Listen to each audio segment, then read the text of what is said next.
Hi, everybody. If anyone can figure it out, just tell them to give me a buzz. Okay. Okay. Meanwhile, we're launched here, Arnie. Hey, everybody. This is the Progress Report. This is the Wednesday, and it's the last Wednesday in June. It's June 24th. Next week, I expect to be here with Lou D'Alessandro, who's our guest on the first Wednesday of the month, and that'll be the first Wednesday in July. And I had expected to have Deborah Arnie Arneson on with us via Skype, but we've had a real problem. So she is occupying our phone line right now. We were not able to get the Skype thing to work here, although it's worked in the past, and we tried valiantly, and that's the reason we're on the air rather late tonight. And I apologize to everybody for that. We try to be on time as much as we can, and we are very sorry to say we are going to have a truncated show. But we do have an outstanding guest, even though you can't see her, which is a shame because she makes a great appearance, in Deborah Arnie Arneson. And she's been a favorite of ours here for many years on the show, and I invited her back. I also have to say that Mike Farley is not with us tonight. He has some other things that are requiring him, but he was here trying to get the technology going, but now he's had to make his exit, so we're missing him tonight as well.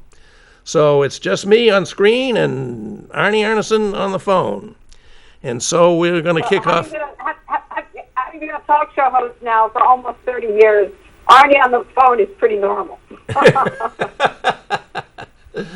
Everybody, and I think, knows Arnie. She's had a distinguished career in many fields, including running for governor, I guess the first woman to run a competitive race for governor. She served in the House. She's become quite a national figure in various venues, particularly around politics and elections, when she's on the air, not just in New Hampshire with her own show called The Attitude, but many other spots around the country, like Iowa Public Radio, for example, and I think she's been on probably some of the national venues as well. So it's always a pleasure to have her because she's always well informed, always irascible, always forthright. So I'm going to toot my own horn. Can I just tell you like two really quick things? Just sure. To let people know how sort of interesting I am on the national landscape. So C-SPAN has a show called the National Journal, the Washington Journal. And Washington Journal is their big talk show. It's every single morning. It's where they bring in, people can call in on the Democratic line, on the Republican line, on the undeclared line. They read the newspapers. They invite, U.S. senators and whoever. I am the first guest of the new year, the last 5 years. Really? I am the first guest. It's hilarious. Every time Pedro calls me, I'm going, Pedro, is it because my name is Arnie Arneson? Is this alphabetical? No, Arnie. But I literally wake up the country on the first day of the new year, and I've been doing it now for 5 years, which is really an honor. I'm thinking, whoa. I think it is, but maybe they're one you can count on not being too hungover to do the show after New Year's Eve. That's probably true. And then one more thing. You know who Amy Goodman is? Yes. And Amy Goodman is very, very famous. She is a very progressive left radio and TV talk show host, and she has been doing radio and TV out of New York right now for a long time. Well, I was Amy Goodman's first TV guest. Huh.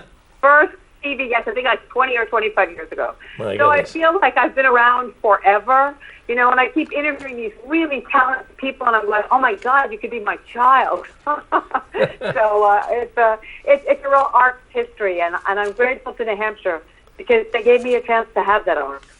That's really nice.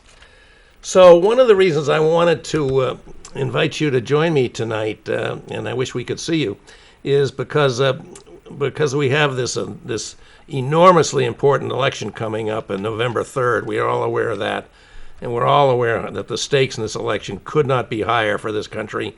I even think the very future existence of democracy in America is in a real sense at stake in this election.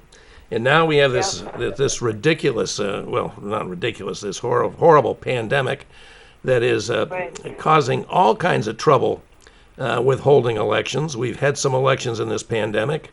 Some have been postponed. Some have been held with people risking their health by standing up to vote in polls. And a lot of people are suggesting that this is the time when the United States as a whole should emulate what I think is now the practice in 7 states and do voting by mail. In New Hampshire, as most people know, you go to the polls to vote, but you can get an absentee ballot. But you only are entitled to an absentee ballot if you have a valid reason to have an absentee ballot, like you're going to be absent or you're ill and can't attend the polls. We've never had no excuse absentee voting. Now, if you put something down that qualifies, nobody's going to check up on you, but people want to be, I think, mostly want to tell the truth on something like that. Right. So, Exactly. so this has been a real issue.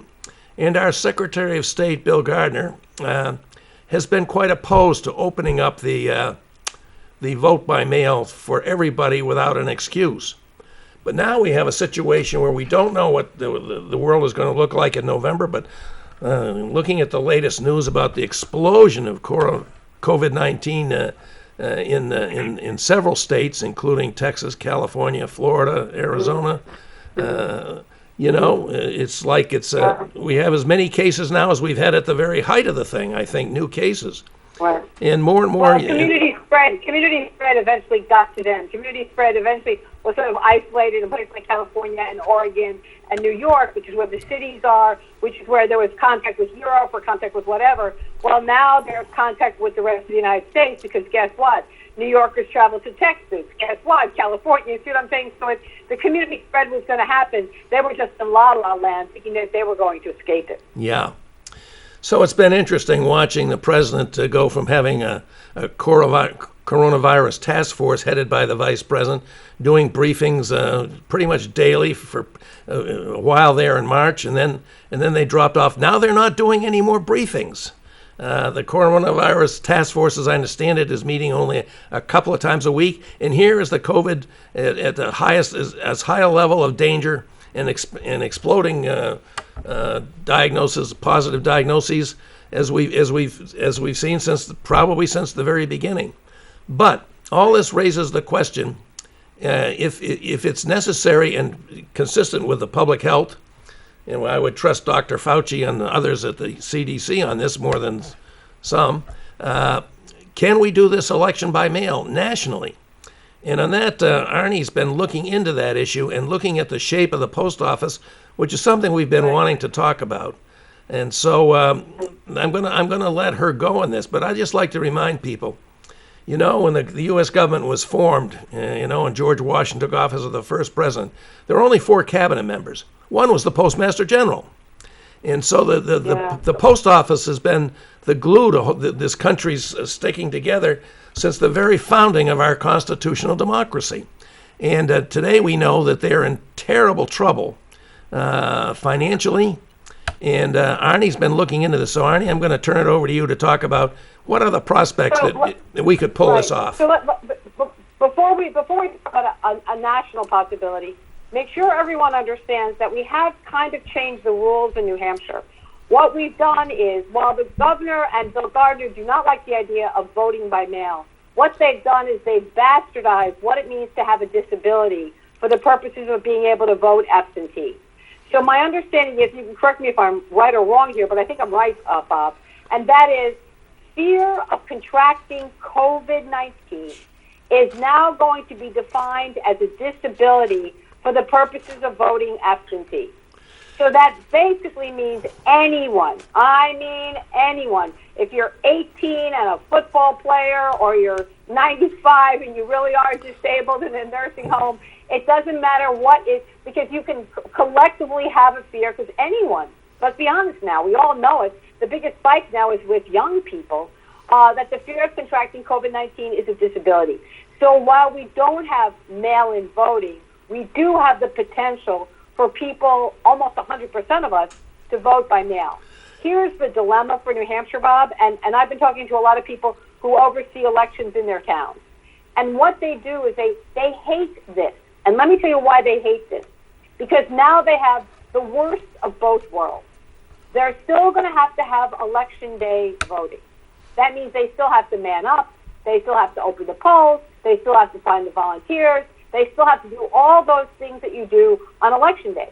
At the same time, because now we've widely expanded absentee balloting to the point where 98% of you could actually vote absentee, or 100% of you, but we don't know, they now have to have people prepared to count votes, collect votes, make sure votes are coming in at the right time, create a relationship with their local post office to make sure the post office can handle it, and they have to find volunteers on the day of election to register people, to make sure people could vote. And you know that it's going to be very hard to find people to actually man the polls on election day, because most of the people that are at the polls are usually little old blue-haired ladies who do this because they think it's their civic service. And the problem is they're the most vulnerable to contracting COVID, and a lot of them are not going to want to actually provide that kind of poll work.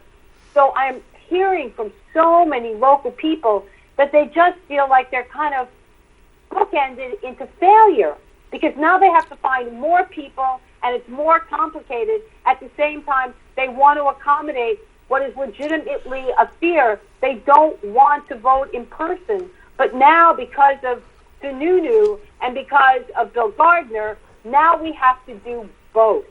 And that's not necessarily a benefit. That actually could be a liability. Yeah. Well, just a couple of quick points. I understand that there are some people who are questioning whether Bill Gardner's properly exercising authority he has when he declares that a fear of getting ill is going to be sufficient for an absentee. But so that may not be entirely resolved, but I think it probably is. If Gardner's been very clear on that if you have a fear of contacting the COVID by going to the polls, you will be eligible for an absentee ballot. The second point is, which you brought up very well, is that we talk about this being... Wait. Chris Sununu has been given credit on CNN and MSNBC for expanding absentee because of this idea of COVID-19 as a disability.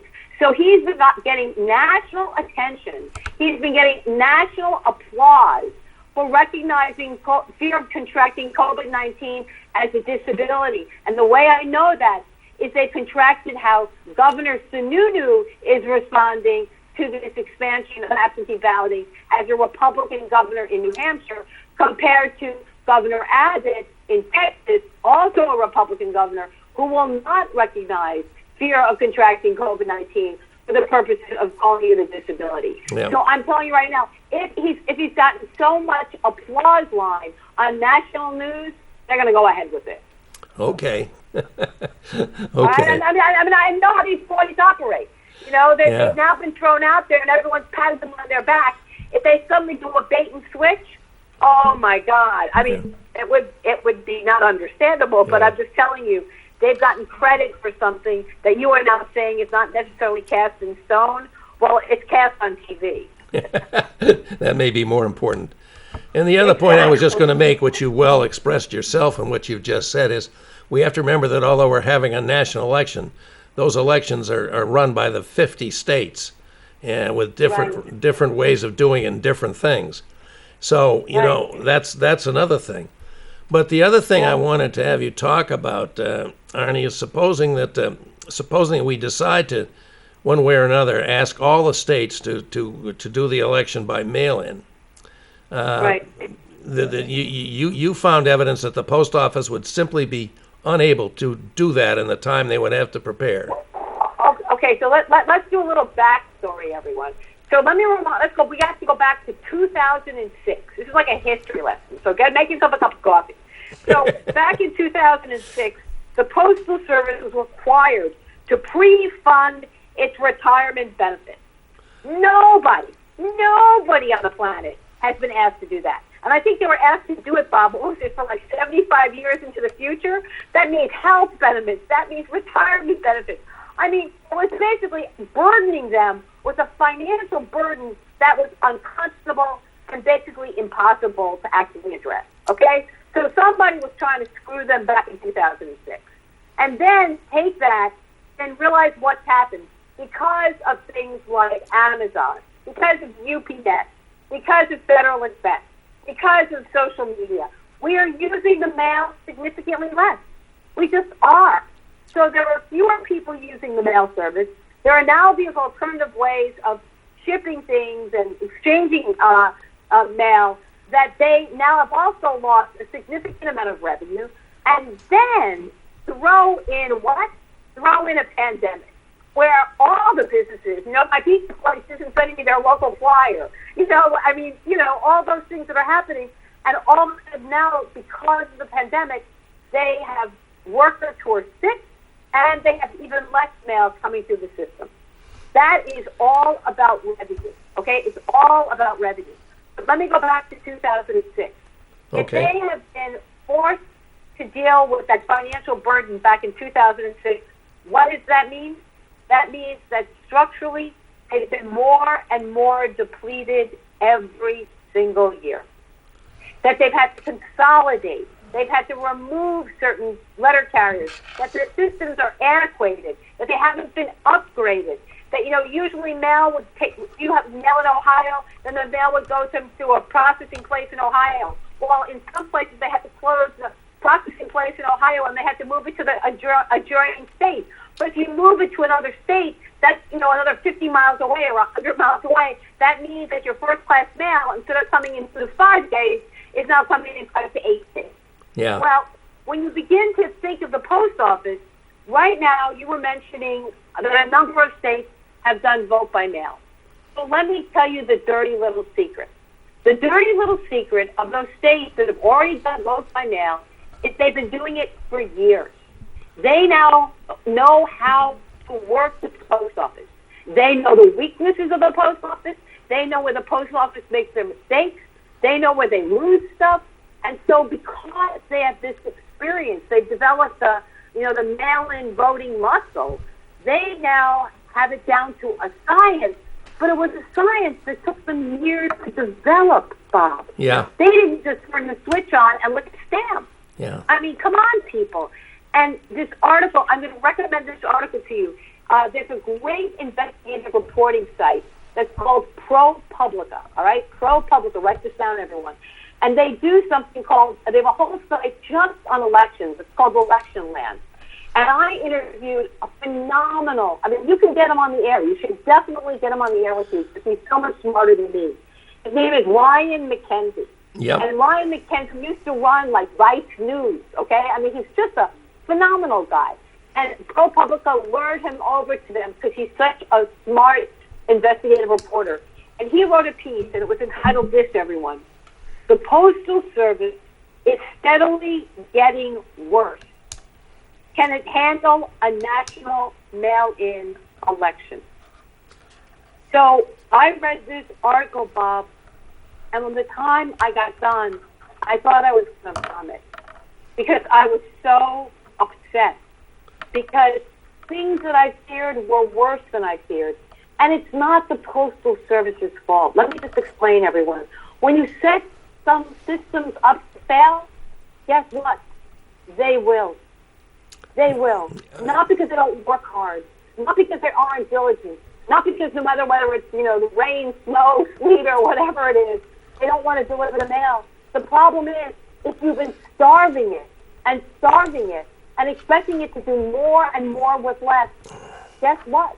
You're killing it. Yeah. And the problem with the post office is that it is so important, not necessarily as much to places like us in Concord, Manchester, but in rural areas, it is essential. It is essential because it is the only way they get a lot of information. You know that there's a digital divide. They don't have the same access to social media and to internet and to everything else. And the other reason why they're so essential is that let's say you want to order something through Amazon. Let's say you want to order something. Amazon does something very smart. They do use the Postal Service, not in the big cities. Amazon Prime is at my house all the time. Where do they use the Postal Service? In those rural areas where, guess what? There still is someone to deliver the mail, and that's how you get your Amazon package. Yeah. So in a lot of ways, it is so important. But the stories that they told us were amazing. So let me give you an example. I think it's Colorado. Colorado has gotten to this idea of doing mail-in voting so sophisticated that they literally are allowed to do what they call sweeps. What's the sweep, Bob? They go into the U.S. Postal Service's offices and warehouses, and they Well, like they got a post person with them, and they literally look through all the mail, and they look under tables, and they look, and they find thousands of ballots. They literally go in because they know that it falls through the cracks. Yeah. And so they got it down to such a science that the Postal Service knows them. These people have been doing it for years. They know where to look. They find stuff. And that's how they are ensuring that virtually everyone who gets a mail-in ballot, that ballot is actually brought back to be counted. Yeah. Can you see Bill Gardner developing a relationship with the Postal Service? Give me straight. You know? Yeah. I mean, and so that is part of the problem. So they tell you one horror story after another horror story, but you know, you've got to do something. You saw what happened in Kentucky. It was outrageous. You saw what happened in Georgia. You know it's wrong. It was outrageous. Yeah. You saw what happened in Wisconsin. You know it was outrageous.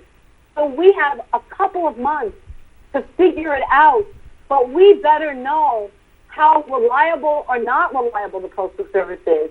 And if you're going to do all this, either absentee balloting or mail-in balloting, you have to assume that people better get their ballot 2.5 weeks before the election and mail it then. Yeah. They can't mail it 5 days before the election. Yeah. It just won't work because they won't be able to get it to the into the election people in time. Yeah. So I just want people to know, and a lot of times they don't even postmark because they're so overwhelmed. Yeah. So that's one of the problems. And let me tell you a really simple solution. You ready? Yes, I So I am. have Ryan McKenzie on. And I said, Ryan, wait a second. I know what you do. You know where you go to post your mail, you look in the blue boxes that we all stick our envelopes in, or you go to the Postal Service and you stick it in a slot? Why don't we have a box next to the post box, only it's a vote box? It's a vote box. It's a ballot box. Not a post box. It's a ballot box, exactly. And so what you do is you might get your absentee ballot by mail, but you don't mail it back. You put it in the vote box. And And that way, they can come, they know exactly where it is, you can get it in the day of the election. The last time they check the post box will be at the hour when the election ends, so that you can actually get it in there. Then you don't have to stand online. You'll have the absentee ballot, you'll have the mail-in ballot, you can have one of those vote boxes at your local post office, you can have it right next, but there needs to be one next to every mailbox in the United States. well, I can see that would need And some that could do it. that would need some real planning and What? some testing too, because I can imagine people would mistakenly not put it in that box, put it in the regular mailbox, and you'd still. Well, but you know what? But you teach them. You use PSAs, and let me just remind everyone. Remember when New York was hysterical because they didn't have enough ventilators, and everyone was saying, "Oh my God, how hard is it to do a ventilator?" Well, let me just remind you: making a post box, making a vote box, ain't a ventilator. You can figure it out. And we can teach people, V is for voting. This is the vote box. I mean, it's not rocket science, and people can figure it out. Okay, so I thought that was a very interesting thing, and I appreciate Arnie bringing forward these problems.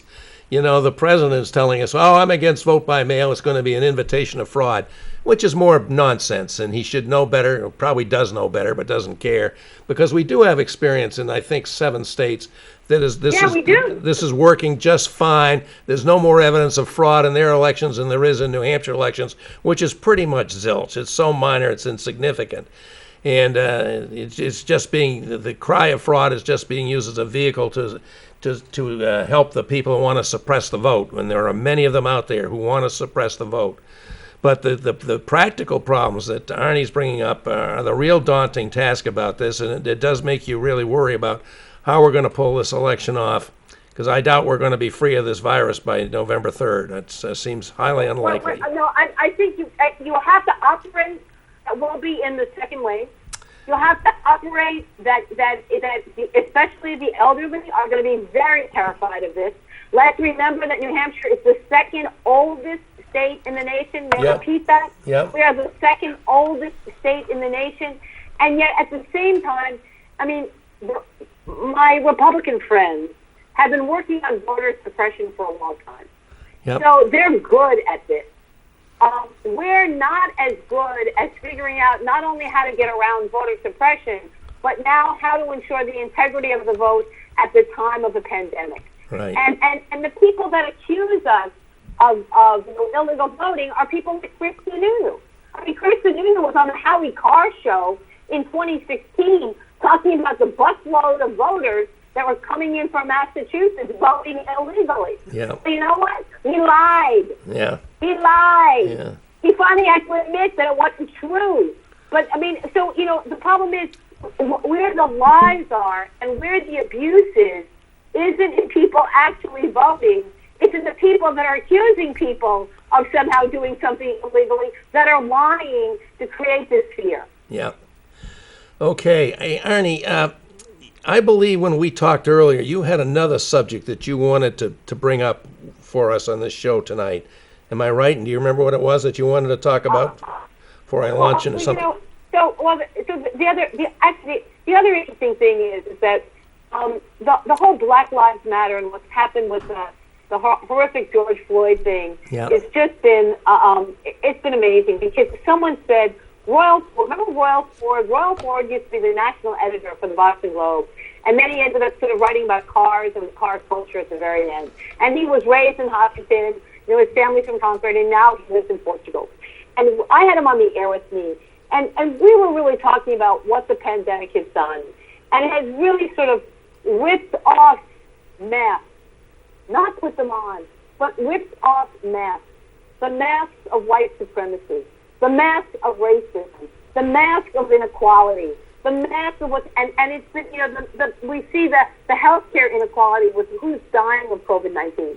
We see that it's been women now who've been harmed the most because of this pandemic. Why? Because they have the lower wage jobs, because they're working in the service industry, the first place to go. And if they're not losing their jobs, they're frontline workers and they're dying. I mean, what a choice.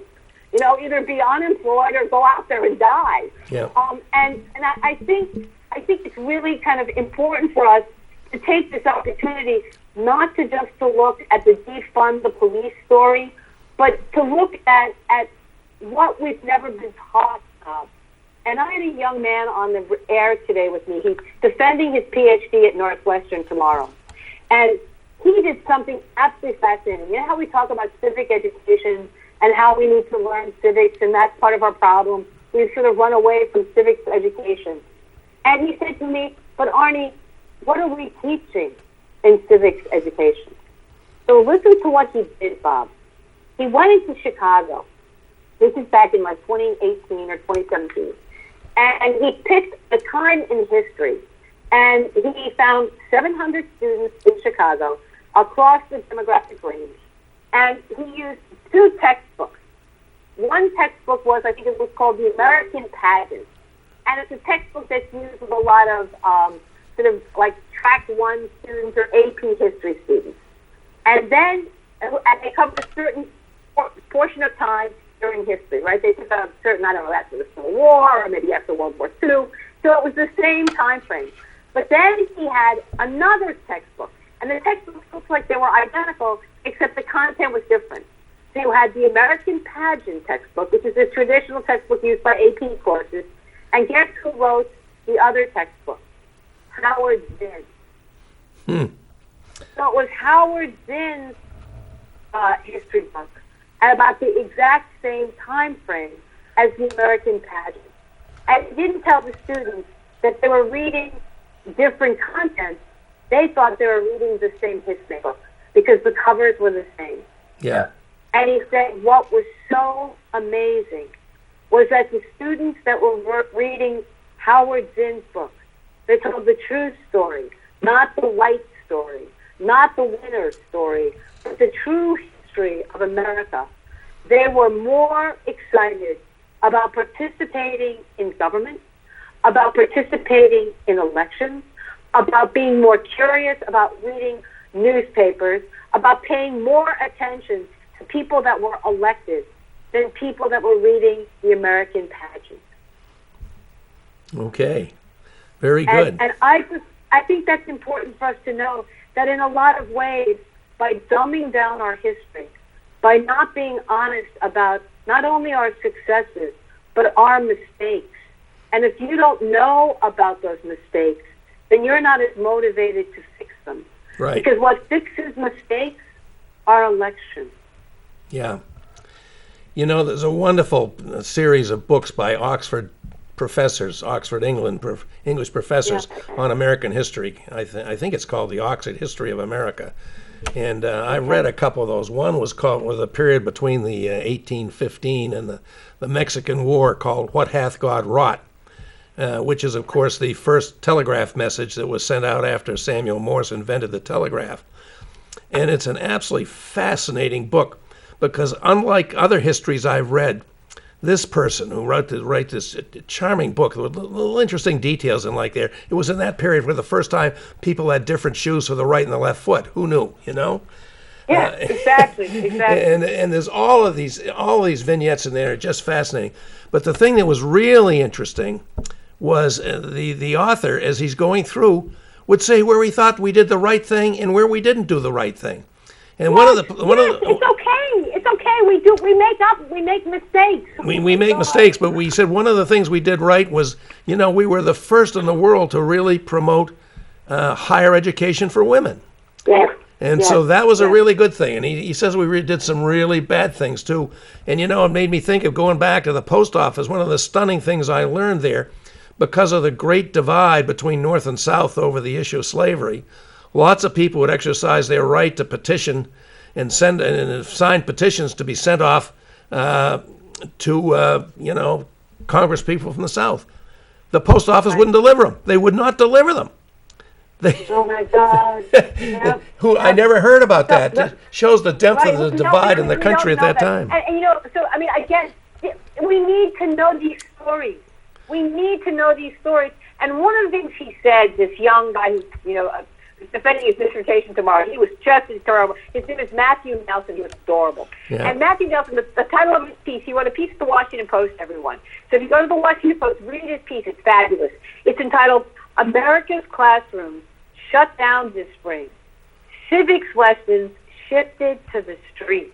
Yeah. And it's absolutely true. Yeah. Because there were a lot. Look at all the young people out in front of the White House. Look at all the young people in Minneapolis. Look at all the young people in New York. Look at all the young people in Concord and Manchester. And so they weren't in school, but they were becoming part of the protest. And initially, I think it was just to get out. But then what happened was that the protest organizers used it as an opportunity to teach.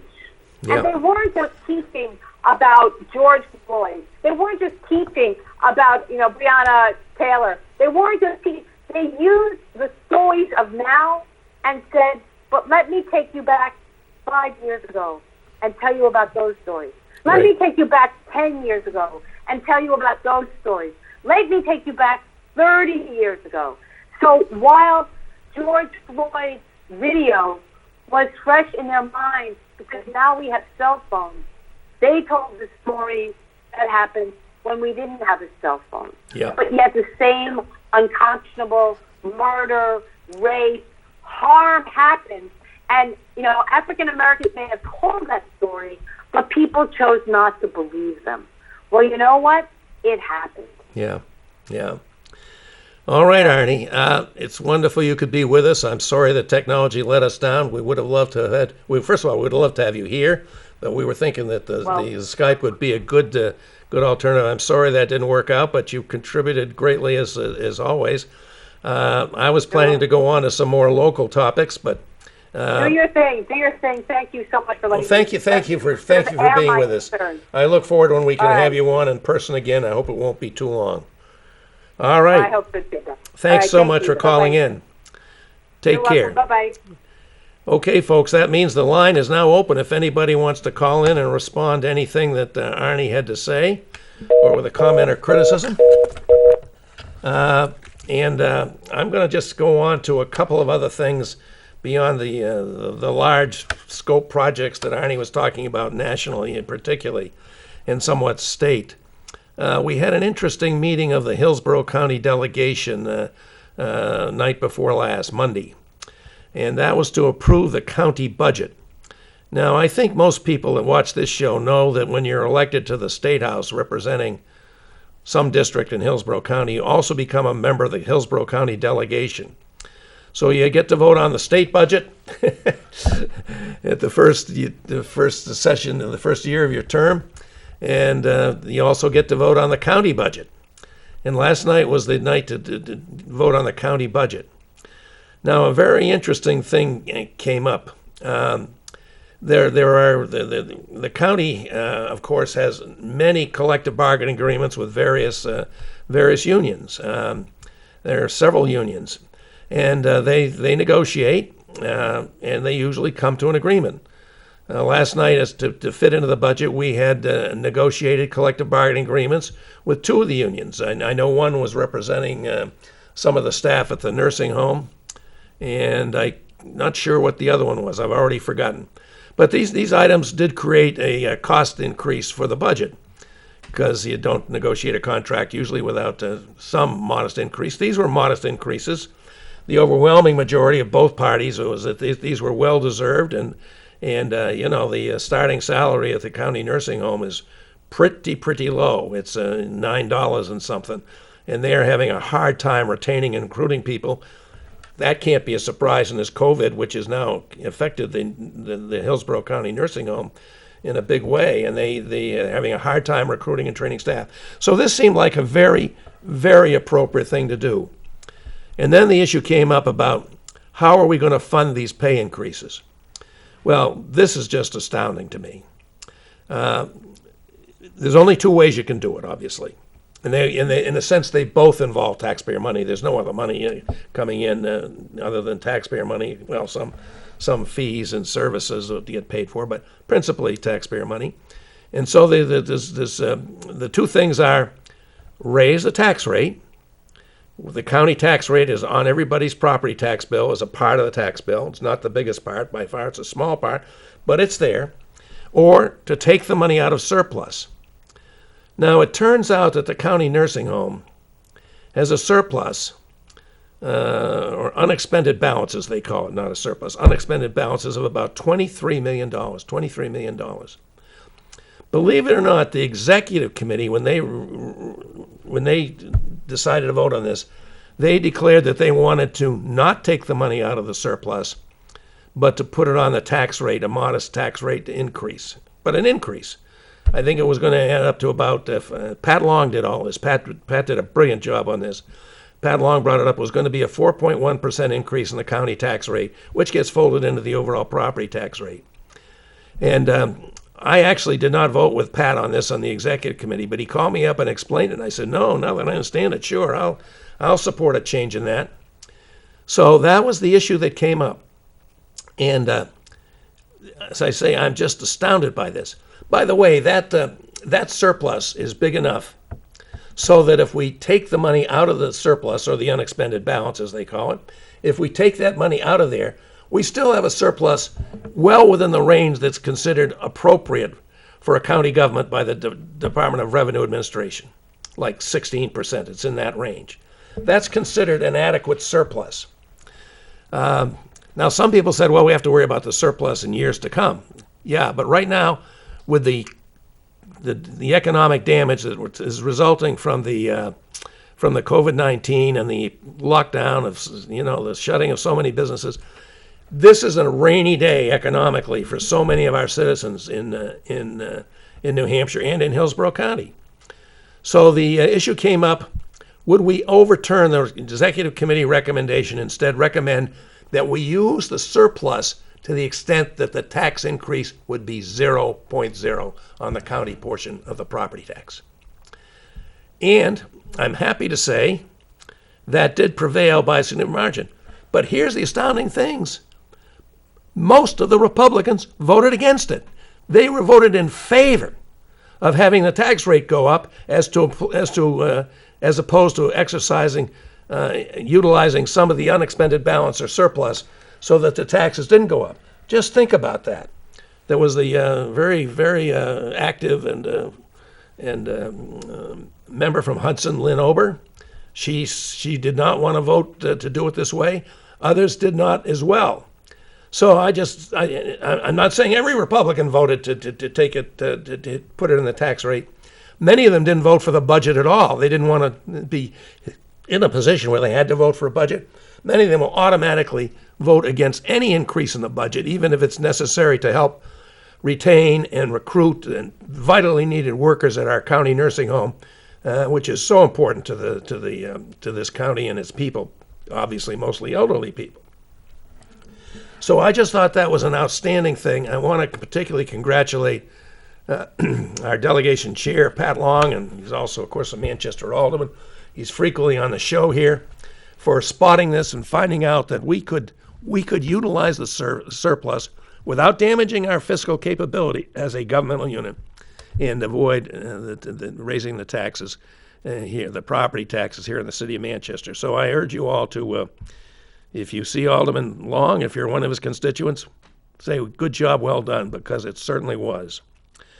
So that's one thing I wanted to talk about. The other thing I just wanted to bring up is that we are going back for our last House session on June 30th. That'll be the last House session. And again, we'll be dealing with just a tiny fraction of the work we hope to get done because of the Republican refusal to suspend the rules so we could get a 2/3 vote so that we could extend the deadlines to pass all the bills we'd worked on our various committees so hard over the years. So this truncated session is going to come to an end with more of a whimper than a bang, I'm afraid to say. But we do have coming to us many bills called omnibus bills, in which some of the House work is being put on to House bills that were amended by the Senate and coming back to us so that we can concur, non-concur, and I think overwhelmingly, with maybe two exceptions, we are intending to concur with these bills to get the maximum done we can. So that's something that's coming up. We'll be back at the Whittemore Center wearing our face masks and trying to avoid being in an indoor space. Although it's got air exchange, we will be well distanced, and the public will be able to attend. It will be live streamed, all of that, and that will end up this session, except for the fact, a very important fact, that we will be coming back to deal with the governor's vetoes. Now, most of you know that it was very distressing to me that in this first session of this term, which, by the way, is my last term, I did not file for re-election, folks. I have to tell you that I'm pretty torn up about it. I've really enjoyed being a state rep representing the great city of Manchester. I have enjoyed it so much. I found it so rewarding. I urge people to consider doing this. I know it's a volunteer job. It's only $100 a year, but there are many, many fine rewards to participating in this process this way, and I know we've got a full slate of candidates in the city, and I look forward to voting for the person who's going to be my successor, who will be the Democratic candidate, of course. And but in any event, we will be back at the Whittemore Center to try and make this come out a good result. Okay, I'm sorry I'm just having to talk at you here as being a talking head. That's not the thing I like to do. I like to have Mike with me, or Lou, and I like to have a guest here in studio with us. We had an excellent guest, and we thought she could be, next to best alive by being on video, but that didn't work out. But we'll be getting back to that format, and I expect next week it'll be back here with Lou D'Alessandro. This is going to be the most important election. Every election we say that, don't we? This is the most important election. I believe this is the most important election of my lifetime, without any doubt. I can't imagine what prior election in this country would have been more consequential, except perhaps the election of Abraham Lincoln in 1860, which was, part of the reason that it was an incident on the way to the Civil War, but there's no doubt in my mind that Lincoln did save the Union with a brilliant leadership and a lot of help. And isn't it interesting, speaking of Lincoln and his legacy, isn't it interesting now to see at long last, the Confederate statues coming down, not just around the border states, but in the southern states themselves? Isn't that absolutely something? And I would say, I think the next thing that needs to happen, and I predict it's going to happen, is that we change the names of the military bases that were named for Confederate generals, like Fort Bragg and Fort Hood. They're fine places and invaluable to the military, but do they have to bear the names of general officers who took up arms against the country? I mean, what other country would name a military base for its own military after a general who commanded troops against this country's military and caused the deaths of, in this case, thousands of Union soldiers? And so I predict that that's going to be something that happens. And I just take great pleasure in this. I take great pleasure and you know, I can think of a couple good names for those forts. I think Fort Washington would be a great name. I think Fort Grant would be a great name. There is no Fort Washington. There is no Fort Grant. There is a Fort Bragg and a Fort Hood, and they're both Confederate generals, as I'm sure you mostly know. So it's been an interesting time to see the nation move forward. As Arnie was talking about, the Black Lives Movement has become a real force in our country. I have some fear that the pendulum may swing too far and there'll be a big pushback, but I'm hoping it's going to be. I'm hoping it's going to make major moves to have real improvement in our country, and acknowledge, because we have to acknowledge, that this country is blotted with the great sin of slavery, which continued for the first, almost the first 100 years of this country, just shy of 9 years. Our centennial was 1876, of course. So those are my thoughts, folks, and I've enjoyed having an opportunity to be here to chat with you, and I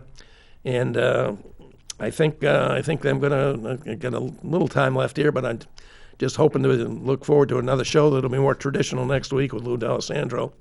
And by the way, he is doing a great job for us all in the Senate, as I think everybody knows. He's an invaluable asset to the city of Manchester and the state as a whole. And I just think it's been wonderful to be of service to the city, and I hope I'll find a way to continue to be of service to the city and the state as we go forward. And I expect to continue to be doing this, which I certainly also enjoy.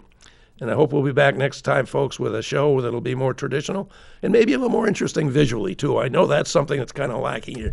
We don't have the visuals here that we should, and I'm hoping to work on that.